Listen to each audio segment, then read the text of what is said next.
Hello psycho dreamers, welcome back. हम पढ़ रहे हैं OCD यानी पढ़ रहे हैं OCD यानी ऑब्सेसिव कंपल्सिव डिसऑर्डर। और प्रीवियस वीडियो में हमने डिस्कस किया था कि OCD क्या होता है, इसके सिम्टम्स क्या होते हैं, ऑब्सेशन का क्या मतलब है, कंपल्शन का क्या मतलब है, और कुछ कॉमन ऑब्सेशंस और कंपल्शंस के बारे में भी हमने डिस्कस किया था।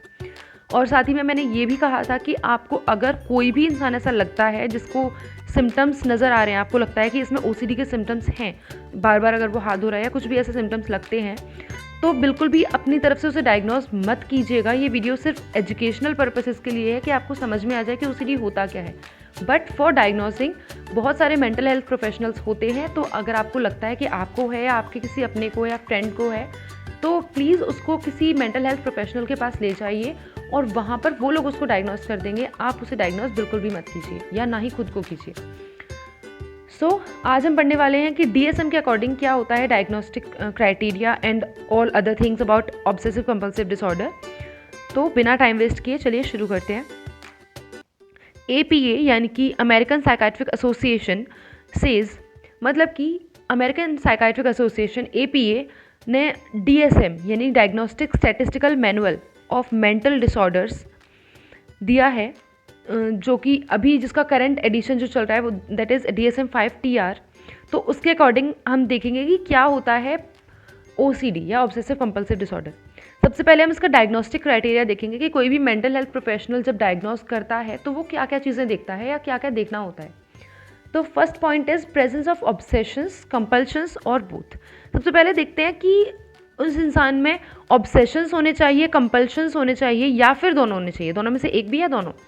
नाउ अब ऑब्सेशंस को वो कैसे डिफाइन करेंगे कि ऑब्सेशंस है या नहीं है, वो कैसे पता करेंगे।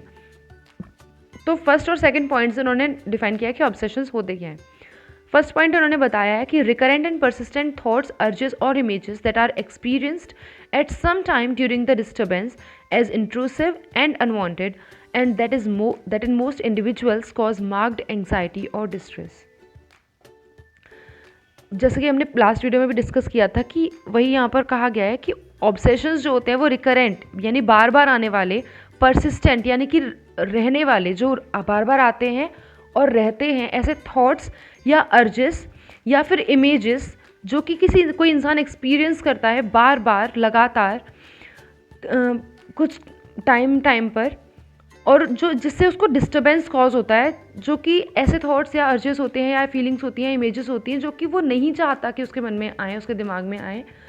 इंट्रूसिव होती हैं यानी कि घुसपैठ, इंट्रूजन मतलब होता है घुसपैठ, ज़बरदस्ती आ जाना उसके दिमाग में, ज़बरदस्त बार बार उसके बिना मर्जी के आते हैं, अनवांटेड होती हैं और उस इंसान में एंग्जाइटी और डिस्ट्रेस कॉज करती हैं, जो कि मार्क्ड एंग्जाइटी एंड डिस्ट्रेस होती है, जिससे दिखेगा कि वो कितना ज़्यादा परेशान हो रहा है इंसान। सेकेंड पॉइंट होता है ऑब्सेशंस में कि इंडिविजुअल अटेम्प्ट टू इग्नोर और सप्रेस सच थॉट्स, अर्जेस और इमेजेस और to neutralise them with some other thought और action, that is by performing a compulsion. Second point जो ऑब्सेशन में है, जो कि डायग्नोस्टिक क्राइटेरिया में दिया गया है, वो ये है कि इंसान जिसे ऑब्सेशंस हो रहे हैं वो इंसान कोशिश करेगा कि उसे वो ऑब्सेशंस ना हो। This is an important criteria जो हमें ध्यान में रखना चाहिए कि अगर किसी इंसान को हो भी रहा है, मान लीजिए वो उसको ऑब्सेशंस हो भी रहे हैं सफाई के, उसको गंदगी लग रही है कि कहीं गंदगी है, तो सिर्फ यही उसका ऑब्सेशन से हम OCD नहीं कह देंगे। उसको OCD तब बोलेंगे जब वो इंसान उस फीलिंग को, उस थॉट को या उन इमेजेस को जो उसके दिमाग में बार बार आ रही हैं उनको रोकना चाहता है। वो नहीं चाहता कि ये बार बार उसके दिमाग में आए, लेकिन वो इंट्रूसिवली आ रही है। कभी कभी वो इंसान उनको न्यूट्रलाइज करने की कोशिश कर सकता है किसी दूसरे थॉट या एक्शन के थ्रू, कि अगर उसके मन में एक थॉट आ रहा है तो वो कोई और चीज़ सोचने लगेगा उसके रिस्पॉन्स में, ताकि पुराना वाला थॉट उसके दिमाग से हट जाए कुछ टाइम के लिए। उसे हम कंपल्शन बोलते हैं, जिसके बारे में हम अब देखेंगे। सेकेंड है compulsions are defined by 1 and 2। अब इसमें भी 2 पॉइंट्स दिए हैं कंपल्शंस को कैसे डिफाइन करते हैं हम। First is repetitive behaviour.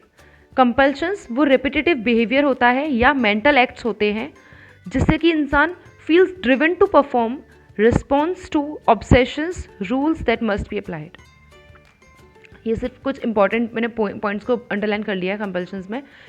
Actual में रिपीटेटिव बिहेवियर्स या मेंटल एक्ट्स होते हैं जो कि इंडिविजुअल, जिसकी जैसे इंडिविजुअल को ऐसा लगता है कि उसे करना पड़ रहा है, फील्स ड्रिवन टू मतलब कि उसे करना पड़ रहा है, वो चाहता नहीं है वो करना, बट उसे करना पड़ रहा है, perform in response to an obsession, किसी ऑब्सेशन के रिस्पॉन्स में। कोई ऑब्सेशन है जिसकी वजह से उसको वो करना पड़ रहा है लेकिन वो करना नहीं चाहता, या फिर कोई ऑब्सेशन अगर नहीं भी है तो कुछ रूल्स, उसके सेट रूल्स हैं, उन रूल्स की वजह से उसको करना पड़ रहा है कि ये तो करना ही है। जैसे कि अगर ऑर्डरिंग किसी के अंदर है तो उसको लगेगा कि उसको कोई ऑब्सेशन नहीं है कि अगर ये खराब होगा तो मुझे कैसा लगेगा, बस उसको लगता है कि ऐसा ही होना चाहिए, हर चीज़ ऑर्डर में ही अरेंज होनी चाहिए। उसके ये रूल्स हैं कि अगर कोई भी चीज़ रखी हुई तो वो असेंडिंग टू मतलब असेंडिंग ऑर्डर में ही होनी चाहिए या फिर डिसेंडिंग ऑर्डर में ही होनी चाहिए। उसका पर्टिकुलर रूल है, रिचुअल है, जिसे कि रिजिडली अप्लाई करना ही पड़ेगा वरना एंग्जाइटी होगी। सेकेंड पॉइंट होता है the behaviour or mental acts are aimed at preventing or reducing anxiety. जो बिहेवियर या मेंटल एक्ट्स जो वो करता है, हो सकता है कि वो डायरेक्टली कर रहा है, फिजिकली कोई काम कर रहा है, ऑर्डरिंग जैसे हमने डिस्कस किया, या फिर ये भी हो सकता है कि वो मेंटल एक्ट कुछ कर रहा है, यानी कि दिमाग में बार बार 50 बार भगवान का नाम ले रहा है, या फिर कुछ भी रिपीट कर रहा है, दिमाग में कुछ ना कुछ वर्ड्स बोल रहा है, या फिर अगर वो स्टेयर्स पे चढ़ रहा है, सपोज उसको 3 मंजिल तक चढ़ के जाना है, लेकिन वो बिना रुके, बिना किसी से कुछ बात करे, बिना कुछ और सोचे वो काउंट करता जाएगा हर एक स्टेयर्स को, 3 मंजिल तक वो स्टेयर्स को काउंट करेगा कि मैंने कितनी स्टेयर्स चढ़ ली। उसको उससे कोई मतलब नहीं है, उसे ये नहीं देखना कि कितनी चढ़ ली, उसके बस दिमाग में चलता रहेगा, उसे काउंट करनी है। या फिर वो चल रहा है, कहीं जा रहा है चलकर, तो वो अपने स्टेप्स काउंट करता रहेगा, या फिर वो साइकिलिंग कर रहा है तो अपने पेडल्स काउंट करता रहेगा, उसका ध्यान सड़क पे नहीं रहेगा, वो पेडल्स पे ध्यान रहेगा। तो इस तरह ये सिर्फ एग्जांपल्स हैं, ऐसे बहुत सारी चीज़ें हो सकती हैं, जैसे ये मेंटल एक्ट्स में आ जाते हैं। और ये वो करता है क्यों? क्योंकि वो एंग्जाइटी और डिस्ट्रेस जो उसको हो रही है उसको वो कम करना चाहता है या ख़त्म करना चाहता है। या फिर हो सकता है कि वो ये सोच रहा हो कि फ्यूचर में कुछ गड़बड़ ना हो जाए, कुछ गलत ना हो जाए, कुछ दुर्घटना ना हो जाए, इसलिए वो ऐसा कुछ एक्ट कर रहा होगा। हालांकि ये जो बिहेवियर्स होते हैं वो बिल्कुल भी रियलिस्टिक वे में कनेक्टेड नहीं होते हैं, जैसे कि हमने पहले डिस्कस किया था कि ये रीजनेबल नहीं होते, ये नॉर्मल नहीं होते हैं। ये आप रियलिस्टिक वे में आप सोचोगे कि ऐसा करने से कैसे कुछ हो सकता है, लाइक हो सकता है हम आप बोल सकते हो कि अगर किसी को 10 बार हक करके भेजोगे तो क्या गारंटी है कि उसको कुछ गलत नहीं होगा, या फिर अगर 10 बार हक नहीं करोगे तो क्या गारंटी कि उसको कुछ हो जाएगा। इसका कोई रियलिस्टिक वे में कोई कनेक्शन नहीं है रियलिटी से, लेकिन उनको ऐसा लगता है और उनको मजबूरी उनकी होती है कि उन्हें करना पड़ता है। और अगर रियलिस्टिक वे में कोई ऐसा उनका है भी कि उन्हें जैसे सिलेंडर चेक करना है, तो ये रियलिस्टिक वे में कनेक्टेड है कि हमें चेक करना चाहिए, या फिर लॉक चेक कर रहे हैं, चेकिंग है, तो रियलिस्टिक वे में वो कनेक्टेड है कि उन्हें चेक करना चाहिए, हमें भी करना चाहिए। लेकिन फिर वो क्लियरली एक्सेसिव हो जाता है, जैसे कि अगर 30 टाइम्स चेक कर रहे हैं, 40 टाइम्स, 100 टाइम्स चेक कर रहे हैं गिन कर, तो that is clearly excessive, that is not normal. Okay, so these are 2 points about compulsions. तो हमने देखा कि ये दोनों या फिर दोनों में से कोई एक होना चाहिए, या तो कंपल्शंस और ऑब्सेशंस दोनों होंगे या फिर दोनों में से कोई एक होगा। Now B point in the diagnostic criteria of OCD is the obsessions or compulsions are time consuming. This is important. That is they take more than 1 hour per day. जो ऑब्सेशंस और कंपल्शंस हैं या फिर दोनों में से कोई एक है, तो वो कम से कम दिन का 1 घंटा वो इस चीज़ में बर्बाद कर रहे हैं। ऑब्सेशंस में सोचने में, अगर वो उन्हें डर लग रहा है, किसी चीज़ का फियर है या फिर कुछ ऑब्सेशन है, तो वो उसके बारे में सोचने में 1 घंटा कम से कम अपना दिन का बर्बाद कर रहे हैं। या फिर कंपल्शंस है तो उसे करने में, सफाई करने में, या फिर ऑर्डर करने में, या फिर सिमेट्रिकली, जैसे वो घास काटने वाला आपने एग्जांपल लास्ट वीडियो में देखा था कि वो किस तरह स्केल से लेकर कैंची से घास को सिमेट्रिकल करके काट रहा है, तो ऑब्वियसली उसको कितना टाइम लगेगा आप सोच सकते हैं। उसका अगर उसका लॉन कितना भी बड़ा होगा, छोटा भी होगा, कितना भी होगा, लेकिन फिर भी अगर वो सिजर्स लेकर अगर वो काट रहा है तो कितना टाइम लगेगा उसको। सो this is time consuming or cause clinically significant distress or impairment in social, occupational or other important areas of functioning. या तो वो टाइम कंज्यूमिंग बहुत ज़्यादा होगा, या फिर वो इंसान के अंदर बहुत ही ज़्यादा clinically significant distress, anxiety cause कर रहा होगा, या फिर उस इंसान की सोशल लाइफ को या ऑक्यूपेशनल लाइफ को या फिर उनकी लाइफ के किसी भी और इम्पॉर्टेंट एरिया की फंक्शनिंग को इम्पेयर कर रहा होगा, यानी कि वो उसमें अच्छे से फंक्शन नहीं कर पा रहे होंगे। अगर क्लीनिंग की प्रॉब्लम है तो उनकी फैमिली रिलेशन में भी प्रॉब्लम आएगी। वो अपने घर में ना तो लोगों के साथ अच्छे से बात कर पाएंगे, सबको डांटते रहेंगे कि आप सफाई से रहो, सबको परेशान करेंगे। आप वो अपनी तरफ से नहीं कर रहे हैं, जानबूझकर परेशान नहीं करना चाह रहे हैं, लेकिन दूसरे लोग परेशान होंगे उससे। अगर वो कहीं बाहर जा रहे हैं, अगर वो वर्किंग है, ऑफिस में जा रहे हैं, तो वहाँ पर वो सफाई रखेंगे इतनी ज़्यादा, वो अपना भी टाइम वेस्ट करेंगे, वो अपना काम टाइम पर कंप्लीट नहीं कर पाएंगे, उनकी ऑक्यूपेशनल लाइफ डिस्टर्ब होगी। वो लोगों को कोई काम इस तरह से नहीं करने देंगे जो कि डिसऑर्डर्ड हो या फिर गंदगी जो फैला रहा हो, तो वो लोगों से उनकी सोशल लाइफ भी ख़राब होगी, या फिर दोनों में से कोई एक भी चीज़ हो सकती है। तो ये एग्जाम्पल है सिर्फ, बाकी और भी चीज़ें हो सकती हैं। So this is B point.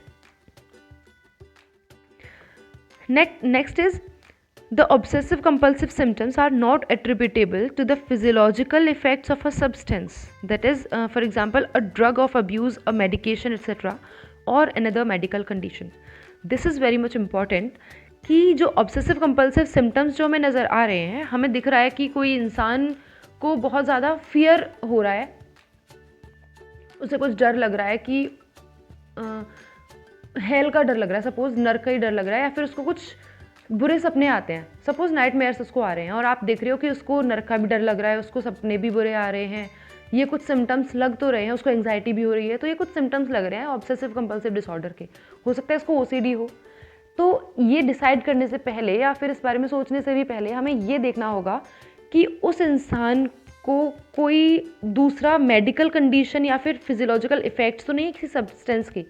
जैसे कि हो सकता है वो कोई ड्रग ले रहा हो, जिस ड्रग की वजह से उसके मेंटली इस तरह से इफेक्ट हो रहा हो उसके दिमाग पर, जिसकी वजह से उसको इस तरह से डर लग रहा हो या फिर सपने आ रहे हो, या फिर कोई दवाई उसकी चल रही हो जिसकी वजह से इस तरह से उसके कोई हार्मोनल चेंजेस हो रहे हैं जिसकी वजह से उसको इस तरह से फीलिंग्स आ रही हैं, नाइटमेयर्स आ रहे हैं, या डर लग रहा है, या कुछ भी ऐसी चीज़ें हैं,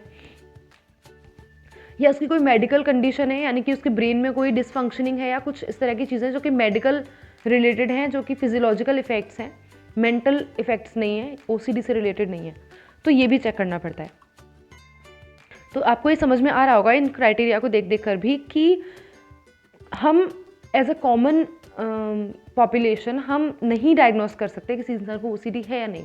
हम कैसे डिसाइड करेंगे कि उसको मेडिकल कंडीशन की वजह से नहीं है ये, राइट? हम नहीं कर सकते ये चीज़। उसके लिए हमें किसी प्रोफेशनल के पास जाना पड़ेगा, उसके लिए हमें उसकी मेडिकल हिस्ट्री देखनी पड़ेगी, उसकी मेंटल हिस्ट्री देखनी पड़ेगी, तब कहीं जाकर ये डिसाइड होता है कि किसी इंसान को कोई डिसऑर्डर है या नहीं।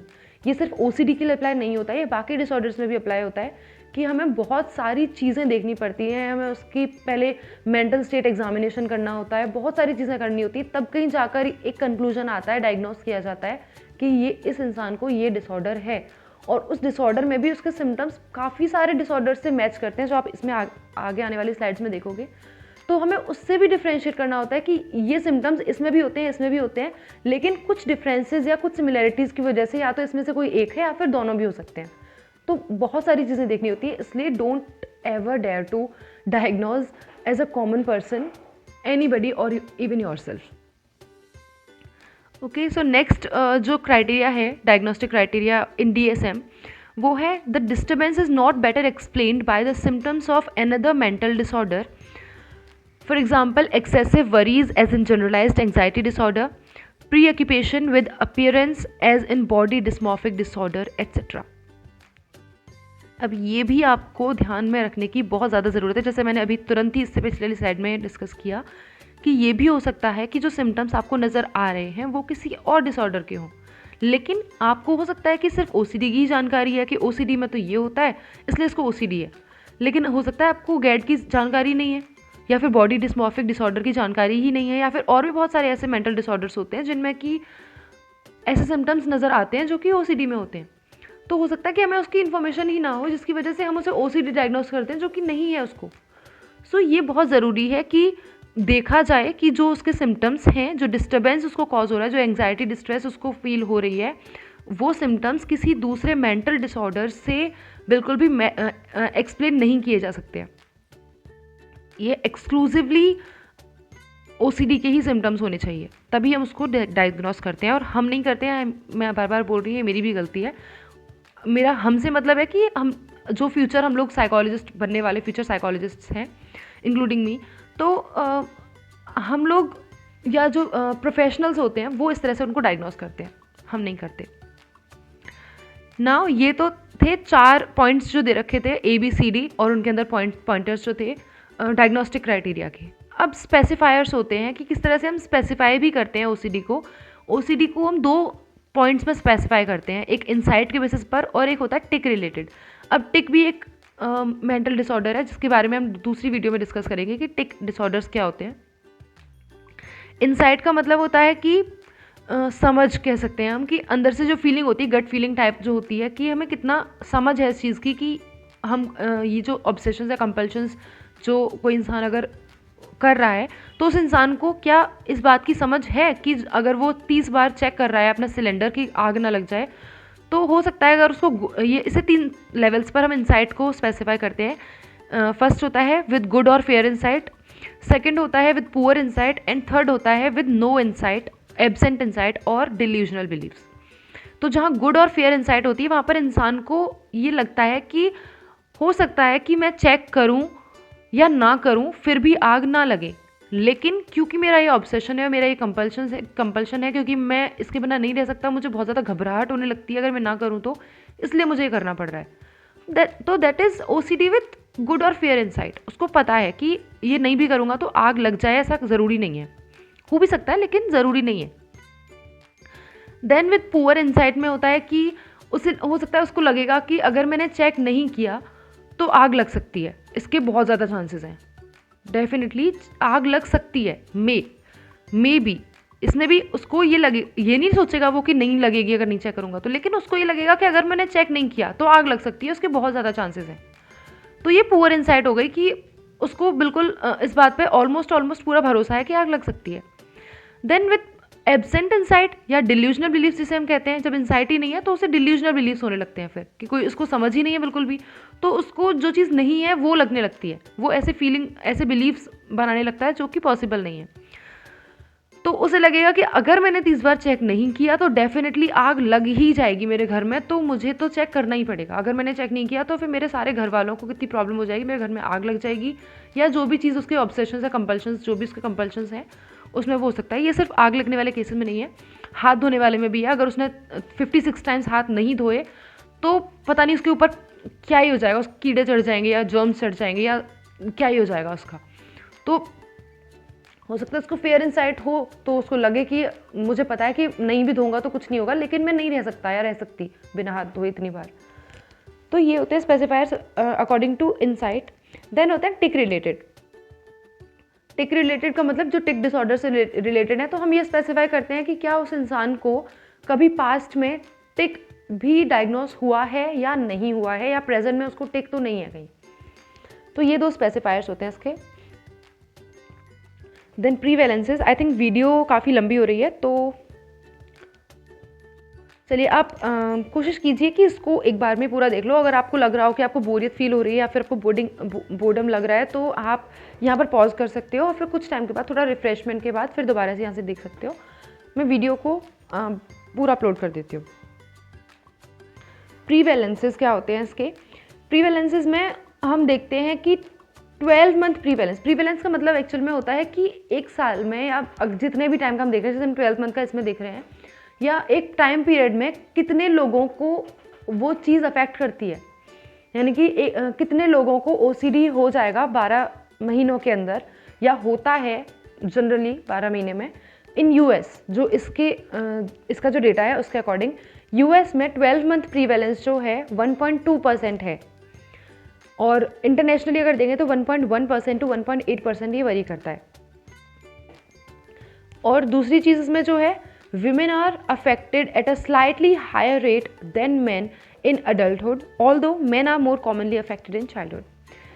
जो लेडीज़ होती हैं, जो फीमेल्स होती हैं, वो अडल्टहुड होता है उसमें, अडल्ट एज में मेल्स से थोड़ा सा ज़्यादा अफेक्टेड होती हैं। हालांकि ये ऑलमोस्ट इक्वली होता है, बहुत कम डिफरेंस होता है, लेकिन फिर भी अगर डिफरेंस देखा जाए तो फीमेल्स ज़्यादा अफेक्टेड होती हैं OCD से देन मेल्स। लेकिन चाइल्डहुड में अगर देखा जाए तो जो बॉयज़ होते हैं वो गर्ल्स से ज़्यादा अफेक्टेड होते हैं। Then development and course. United States में जो मीन एज है डेवलप होने की OCD की, ऑनसेट की, यानी कि जब ये शुरू होता है, वो 19.5 ईयर्स है। यानी कि ज़्यादातर लोगों को जिनको OCD होता है उनकी जो शुरुआत होती है वो 19.5 ईयर्स की एज पर होती है। 25% जो केसेस होते हैं उनका ऑनसेट 14 ईयर्स पर हो जाता है। OCD के जो ओवरऑल केसेस होते हैं उनमें से 25% केसेस 14 साल की उम्र में ही उनका OCD ऑनसेट हो जाता है। Onset after 35 years is unusual but does occur. ऐसा बहुत ही रेयर होता है कि 35 ईयर्स की एज के बाद OCD की शुरुआत हो, लेकिन ये इम्पॉसिबल भी नहीं है, मतलब कि होता है, रेयर है but it happens. If OCD is untreated, the course is usually chronic, often with waxing and waning symptoms. और अगर OCD को ट्रीट ना किया जाए तो ये जिसका जो कोर्स होता है, जो ड्यूरेशन होता है या ये जो कंडीशन रहती है, वो फिर लाइफ लॉन्ग भी हो सकती है या बहुत ज़्यादा टाइम तक रह सकती है।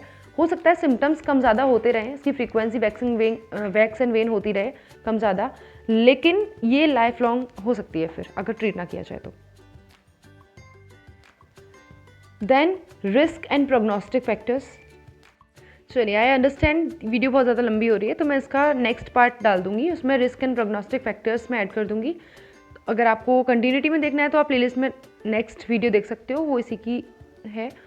सो तब तक के लिए take care, bye bye, keep studying, keep growing and thank you for watching. और आपको अगर कुछ भी मेरी वीडियो से सीखने को मिलता है तो please let me know in the comment section, मुझे मोटिवेशन मिलता है इससे। और बहुत फ्रीक्वेंटली, इनफैक्ट बिल्कुल भी फ्रीक्वेंटली ना आ पाने के लिए आई एम सो सॉरी। मैं खुद actually I am a student, so मैं अपनी स्टडीज़ में बिज़ी रहने की वजह से बहुत कम आ पाती हूँ, बट आई ट्राई कि मैं आ पाऊँ बार बार। और जो भी मेरे सेमिनार टॉपिक, जैसे OCD मेरा सेमिनार टॉपिक था, तो मैंने सोचा इसकी मेरे पास PPT मैंने बनाई हुई है, तो मैं इसको आप लोगों के साथ भी शेयर कर दूँ, जिनको भी ज़रूरत होगी तो उनकी हेल्प हो जाएगी। And I hope I am able to help you. Thank you so much, take care, bye bye.